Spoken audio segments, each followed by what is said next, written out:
So today's talk is on spiritual time management. And like I like to do, I'm going to start out with some quotes. This first one is by Dr. Seuss. How did it get so late so soon? This next one is by Benjamin Franklin. You may delay, but time will not. And lastly, we have Lao Tzu. Time is a created thing. To say I don't have time is like saying I don't want to. So how are we spending our time? And what are we making important?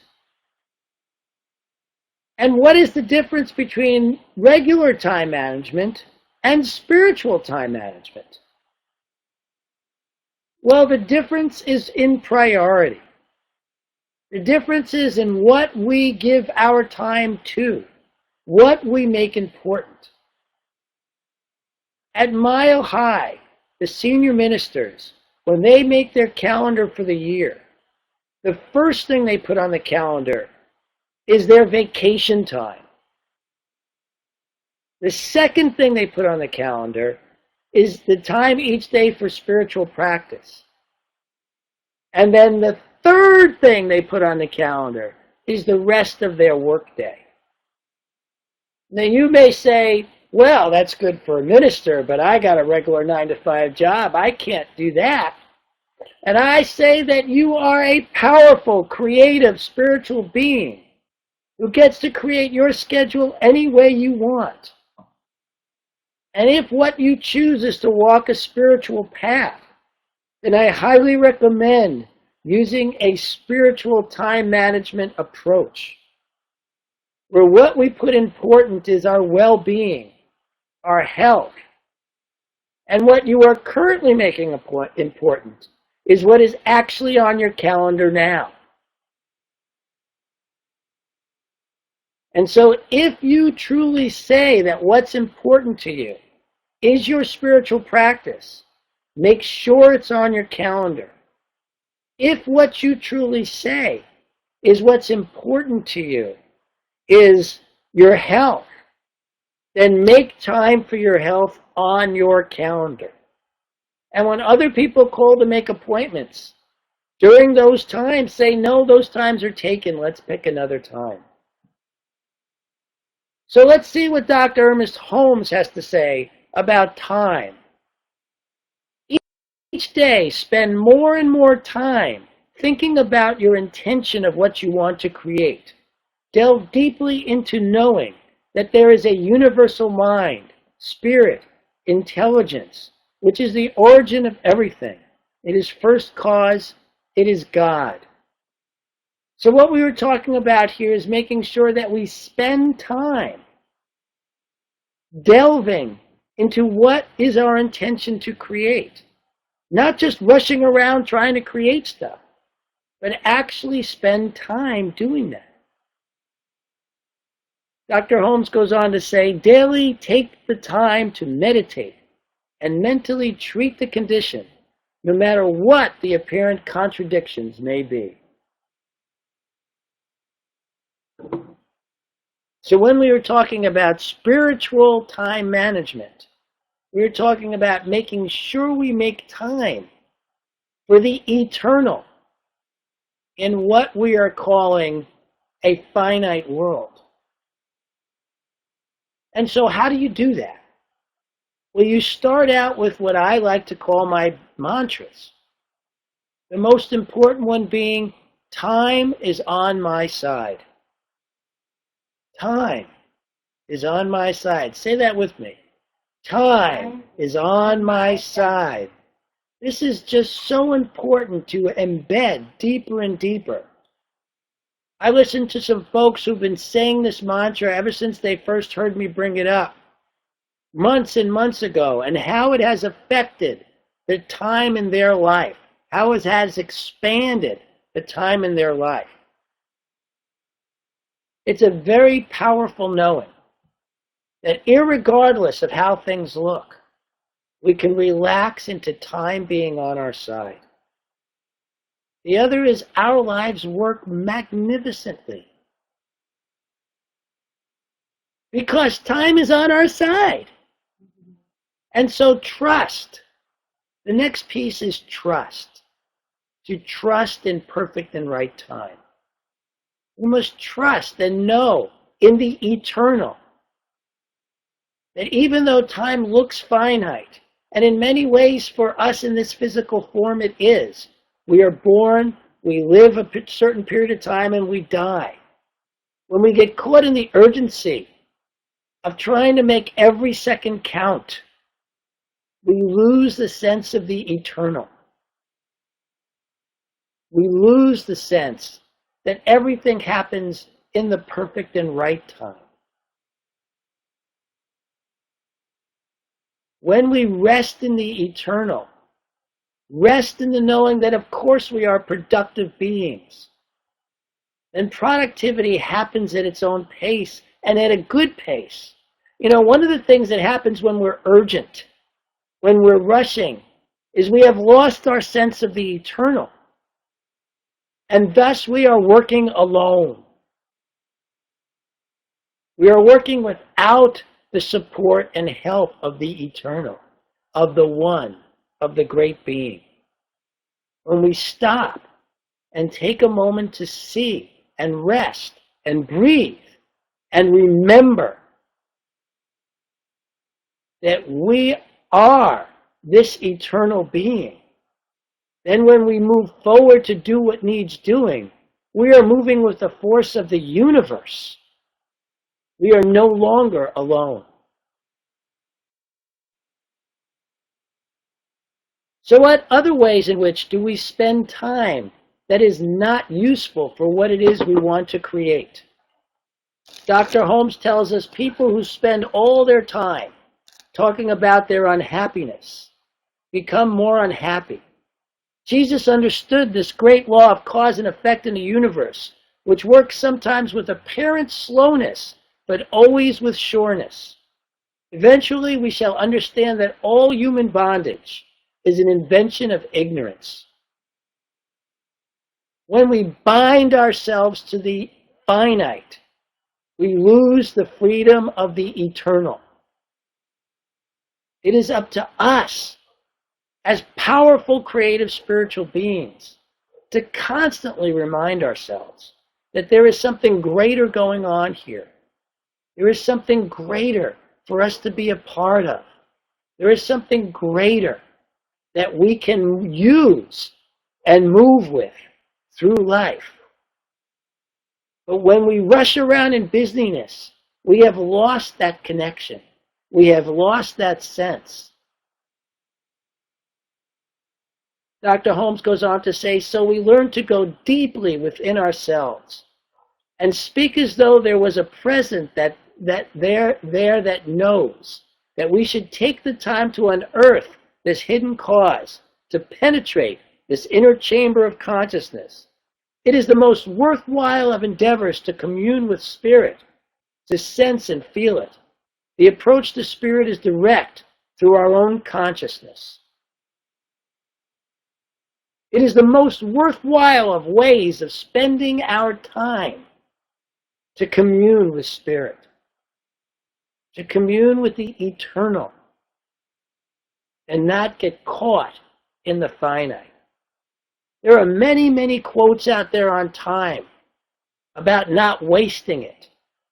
And yet it is impossible, because we get to use our time. When we delve into that place of the eternal, time expands. Productivity increases. When I spend time resting in what I know to be true about me, I get more done in the shortest amount of time. It's unbelievable how much I can get done in an hour that used to take me all day. When I spend the time to get clear and rest in that place of knowing. Each of us are powerful, creative, spiritual beings. If you are in a 9-to-5 job, you are more powerful than you think. Maybe it is that you can ask for your life to become the way you want to in that environment. Maybe there is another environment for you, but until you are willing to make that stand for your spiritual time, to take the time when you need it, you will not even know what's possible. I have coached people who have said to me that it would be impossible to get their bosses to shift in terms of how things happen at work, who have then had astounding shifts happen at work when they have asked for it. We who walk the spiritual path tend to be very valuable people to others, more valuable than we realize. Now, maybe you have an employer that can shift. Maybe you don't. But either way, you have the ability to move forward as a powerful, creative, spiritual being in your life. Dr. Holmes tells us we live in a sea of perfect life, and we should take time to understand and sense this in our imagination. We should hold out the cup of acceptance until it is filled and overflowing with the manifestations of our desires.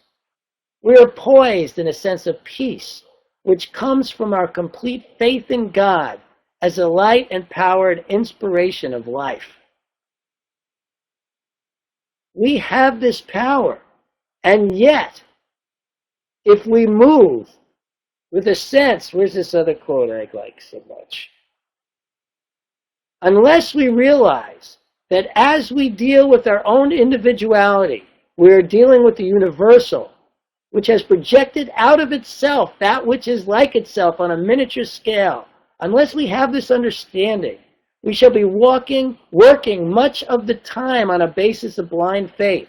And so we are blind when we walk around in urgency. We are blind when we walk around thinking we have to get things done, boom, boom, boom, boom, boom. When we take the time to sit back, when we take the time to know the truth, miracles happen. Do not let urgency carry you away. In that you are alone. Sit back, read, take the time to know the truth, that you are a powerful creative spiritual being, and that time is on your side. Time is on your side. Say it with me. Time is on my side. Time is on my side. Spiritual time management means you actually put it on your calendar. The time you take for health, wholeness, and well-being. The time you take for your spiritual practice. And trust as a productive being that, of course, the rest gets done. One last point is that there will be those out there when you make a stand for your spiritual practice and your time to stop and not be urgent like they are feeling, who will be upset with you. Know that that is simply because they have lost their center. Do not buy into others' expectations of how you should spend your time. That simply means they are not centered in how they are spending theirs. You must stand for yourself in this, and it's not always easy in our very fast-moving world.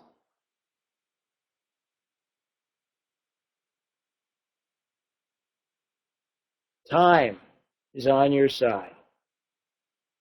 Let's go into meditation about this. Sit back, take a deep breath, and relax.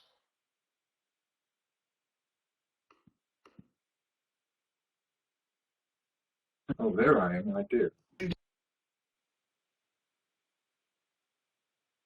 Sit back, take a deep breath, and relax.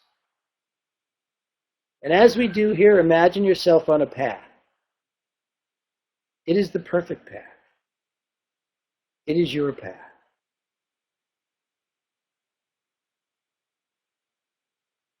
and allow it to take you to a place of sanctuary. Imagine your perfect sanctuary, the sights, the sounds. It is your sanctuary, and it is perfect.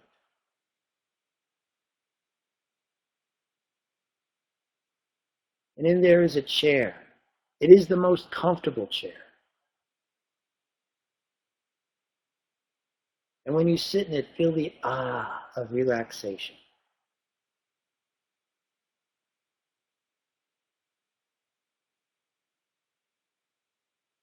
And from this place of deep relaxation, from this place, allow the mantra, time is on my side, to sink in to the deepest of places within you. Repeat it to yourself. Time is on my side. Time is on my side. Irregardless of circumstance, irregardless of conditions, time is on my side. And now repeat for yourself, my life looks magnificent. Repeat for yourself, my life works magnificent.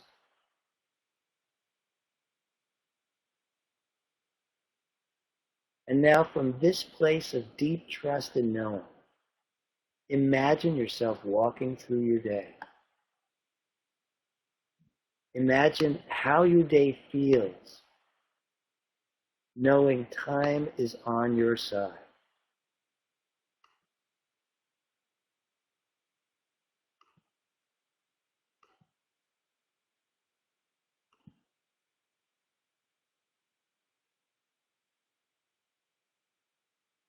Thank yourself for this deep experience of time, of spiritual time management, of time being on your side. And when you're ready, open your eyes.